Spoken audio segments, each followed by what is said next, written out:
Shalom, selamat pagi. Sate pagi hari ini bertemakan bencilah perbuatannya. Firman Tuhan terambil dari Matius pasal 18 ayat 21 sampai dengan 22 ayat 35 dan Lukas pasal 6 ayat 27 sampai dengan 29. Maka Bapakku yang di surga akan berbuat demikian juga terhadap kamu, apabila kamu masing-masing tidak mengampuni saudaramu dengan segenap hatimu. Membenci perlakuan buruk seseorang tanpa membenci orangnya adalah hal yang sangat sulit. Mungkin tidak banyak kita menemukan orang yang bisa bersikap seperti itu. Apalagi untuk memaafkan orang lain, pasti akan sangat sulit. Namun, jika tidak memaafkan, tidak akan ada ketenangan di dalam hati, karena selalu dikuasai oleh kebencian dan dendam. Sikap Monica Cora, 25 tahun yang berasal dari Norwegia ini, kiranya bisa menginspirasi kita untuk mengambil sikap yang sama ketika menghadapi orang yang berbuat jahat kepada kita. Peristiwanya terjadi 5 tahun yang lalu saat ia berusia 20 tahun dan masih duduk di bangku kuliah. Saat itu ia mengalami peristiwa yang sangat pahit. Ketika ia sedang berjalan di pinggir jalan, tiba-tiba ada sebuah mobil van putih yang sedang berjalan lambat mengikuti Monica. Kemudian berhenti tepat di sampingnya. Dari mobil itu turunlah seorang pria yang membawa pistol dan menodongnya ke arah kepala Monica. Kemudian tanpa berpikir panjang, pria itu menarik paksa Monica untuk masuk ke dalam mobil, dan ternyata di dalam mobil itu sudah ada 2 pria lain. Kisah tragis itu pun terjadi, dan di dalam mobil Monica diperkosa secara bergiliran oleh mereka. Setelah diperkosa, Monica diturunkan begitu saja di pinggir jalan. Dengan sisa tenaga yang ada, Monica segera melaporkan peristiwa yang ia alami itu kepada polisi. 1 minggu kemudian, ketiga penjahat tersebut berhasil ditangkap dan dimasukkan ke dalam penjara. Dengar kabar itu, Monica segera mendatangi penjahat-penjahat itu ke penjara. Kedatangannya bukan untuk memaki-maki, melainkan ia justru mengatakan kepada mereka bahwa ia memaafkan semua perbuatan mereka terhadapnya.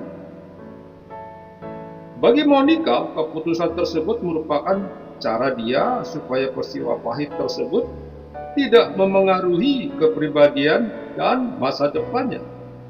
Baginya, memaafkan tidak berarti harus memaklumi kejahatan mereka.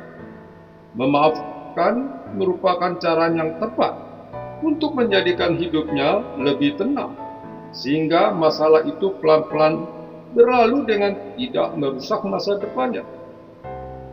Aku bukan benci terhadap kalian. Aku hanya benci terhadap apa yang sudah kalian lakukan terhadap aku.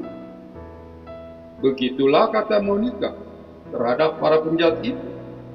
Mendengar itu, para penjahat itu menangis terharu. Sejak itu, Monica memiliki lembaran kehidupan yang baru. Bahkan ia juga telah menulis sebuah buku tentang kehidupannya yang bisa menginspirasi banyak orang yang membacanya. Memaafkan ialah salah satu cara agar kita bisa menjangkau indahnya masa depan yang ada di hadapan kita. Jika kita tulus dan melembutkan hati, maka bukan hal yang mustahil kita melakukan hal yang dianggap sulit tersebut. Belajarlah dari Tuhan Yesus, Ia sangat membenci dosa-dosa kita, tetapi tidak membenci kita. Ia bersedia mengampuni jika kita datang kepadanya, serta merindukan kita beralih dari segala kehidupan dosa. Amin. Mari kita berdoa. Bapa Surgawi, Aku mau memaafkan siapapun yang telah menyakiti hatiku, karena Engkau telah lebih dahulu melakukannya buatku. Di dalam nama Tuhan Yesus, aku berdoa. Amin.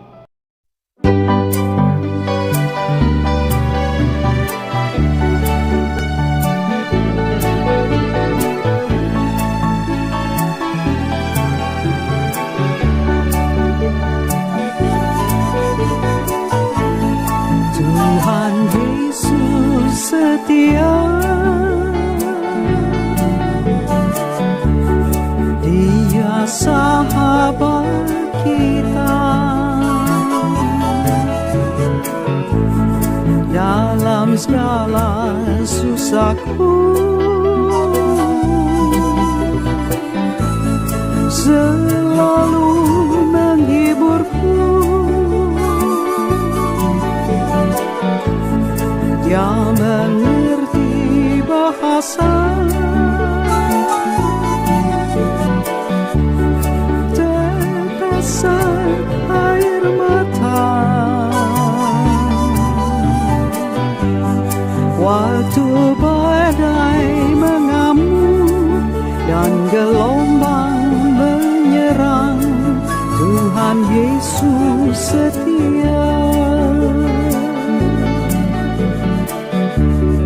Tuhan Yesus setia,